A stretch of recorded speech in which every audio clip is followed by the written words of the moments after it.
Well, I'm Alan Dale from Gale Force Winds, and I want to tell you, I'm so excited to be back here, day 2 of Central Minex, right here in beautiful Gander, Newfoundland. Thank you to our good friends at Caliber Mining for bringing this conversation alive on day 2. It's always so exciting to be in conversation with people that are doing the business of mining. And on that note, why don't you introduce yourself? Tell us what you do. Absolutely. Thanks so much. Yeah, my name's Nic Capps. I'm the Director of Exploration with Caliber Mining. I've been there about 14 years now.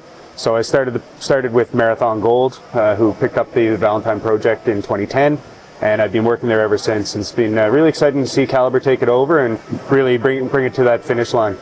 Caliber Mining now. Talk to me about Director of Exploration. What does that job include? And why are you excited right now? Absolutely, yeah. So the Director of Exploration, essentially I oversee the exploration program on the Valentine Gold mine or Valentine Gold project. So we've got a fairly large land package there, almost 300 square kilometers. And right now our exploration team is really focused on stepping away from where we are actively mining. So historically we've mined, or we've been exploring along about an 8-kilometer section of one particular fault. And we've had a lot of success there. We have 3 deposits currently in the mine plan that were all discovered along that fault.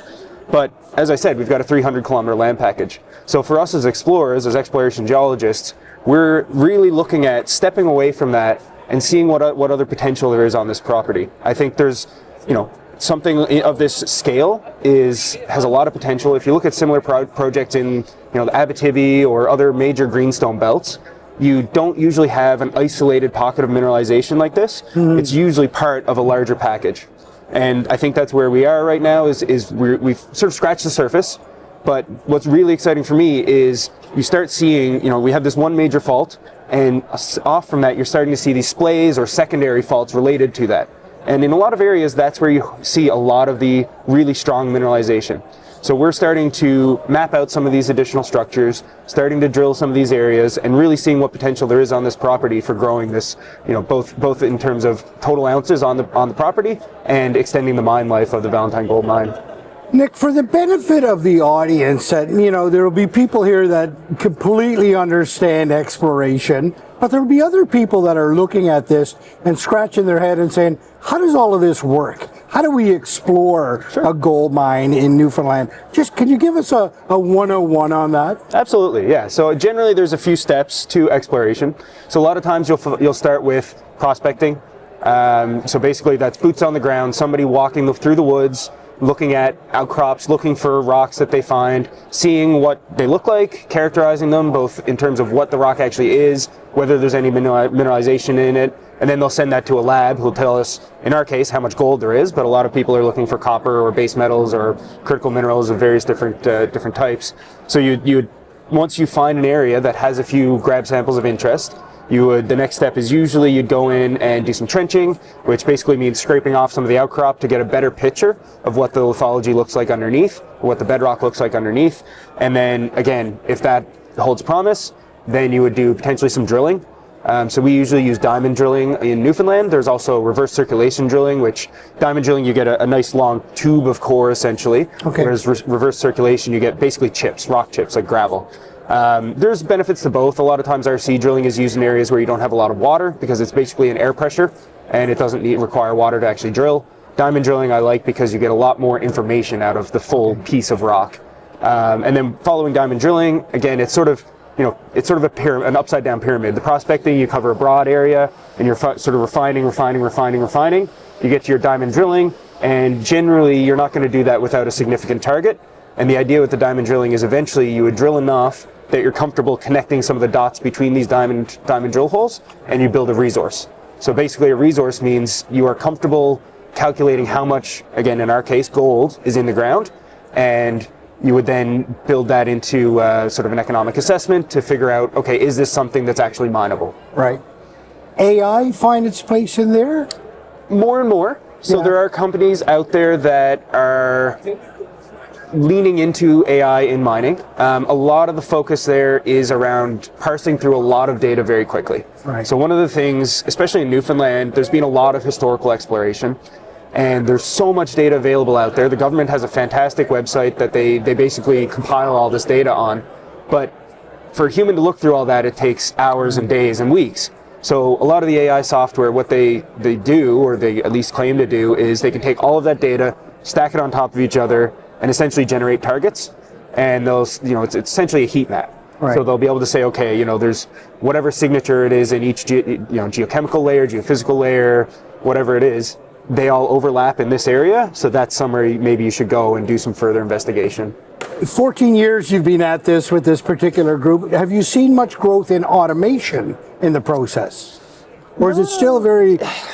On a broader scale in the industry, yes. There's a few mines that, have fully autonomous or at least remotely operated fleets. So their haul trucks, their excavators, all that sort of thing are remotely operated. I would say is probably more popular right now than full autonomous. But it is, you do see it coming in. Yeah. I think, it's one of those things, give it 5-10 years, I'd say it'll be the norm. Just like electric, right. There's a few mines that are fully electric vehicles instead of the diesel power. And I think, again, it's just getting the infrastructure, getting the knowledge, and getting the comfort level with people is a big thing, right? It's, you said AI 5 years ago and everyone would sort of cringe away and not really know what you're talking about. Now it's very commonplace. Yeah. So I think with the automation and the electric vehicles, I think it's quite similar. You will see it come through. We're just not quite there yet. Nic, if we were to look at that reverse pyramid right now, where is Caliber in the apex of this thing, or are we at the apex? Well, so Caliber, we have 3 main projects that we're working on. We have the Valentine, which of course is my focus. We also have a project in Nevada and in Nicaragua. Those are both active mines and ongoing exploration programs. So they're, we're producing about 250 to 280,000 ounces of gold between those 2 projects a year, and Valentine will be adding an additional about 200,000 ounces a year once we're in full production. So specifically for Valentine, I think we're really somewhere in the middle of that pyramid, if you want to look at it. We have some major discoveries. We've got 4 million ounces of measured and indicated resource, which is your highest confidence level resource, and then we've got another 1 million ounces in the inferred category. But I would be, and this is one of those forward-looking statements that I'm going to make, but I'd be surprised if that's all that's there. Right. So I think we're early days, both on the Valentine project and in Newfoundland in general. I think there's a lot of potential in Newfoundland. There's a lot of good companies that are operating on the island that are making some very significant discoveries. Newfound just put out a maiden resource for their project. Omega to the southwest of us, they've got a gold resource down there as well. And then Firefly and Maritime are getting pretty close to getting into operations again. So I think from the broader sort of provincial picture, it's very early days for the potential that Newfoundland holds. And I think in 10, 15 years, you'll really see a major mining boom on the island. Wow. It must be exciting for you to connect those dots when things start coming in and the information starts coming in and say, oh God, I think we're onto something here. Talk to me about that feeling. There's nothing like it. There's not many people can say, yeah, I think we found gold here. Absolutely. Right? There's nothing like it. So when I started at Valentine, we had the Leprechaun deposit, which was about 500,000 ounces of gold, which is a respectable resource on its own. In 2014, we discovered the Marathon deposit, which was discovered through traditional methods. It was some prospecting samples that came back really high. We did some trenching, had some fantastic mineralization at surface, and then started drilling, and it just snowballed. And there's nothing like it. It's a lot of hard work when you get into that resource definition or delineation process. It's a lot of hard hours in the core shack looking at all this drill core and trying to figure out how it all pieces together. But it absolutely is exciting. You don't get a better feeling than, okay, stepping back after a year's drilling and saying, wow, look at what we've actually put together and what we established, and going from that 500,000 ounces in 2010 to all categories 5 million ounce resource total now is just incredible. Right. Yeah. And what that's going to mean for the province, for the region, it's unbelievable what it can mean. Absolutely. We're in the construction phase right now. We're going to be operating, producing gold by the third quarter of this year. And we've currently got over 1,000 people employed on the project, directly on the project. That's not including, suppliers and all of our sort of procurement side. There's 1,000 people actually on that project working on it. And yeah, you don't have many projects of that scale in the province, right? And then you look at what will be right now a 14-year mine life with over 500 people directly employed, with a lot of potential for expansion. It's exciting. It absolutely is, and people are starting to realize that now. Well, you can tell by the show too, right? I mean, the show year after year after year, growing. There is excitement in the room, and of course, caliber is a big part of that. Nic, an absolute pleasure to be in conversation. Absolutely. Thank you so much.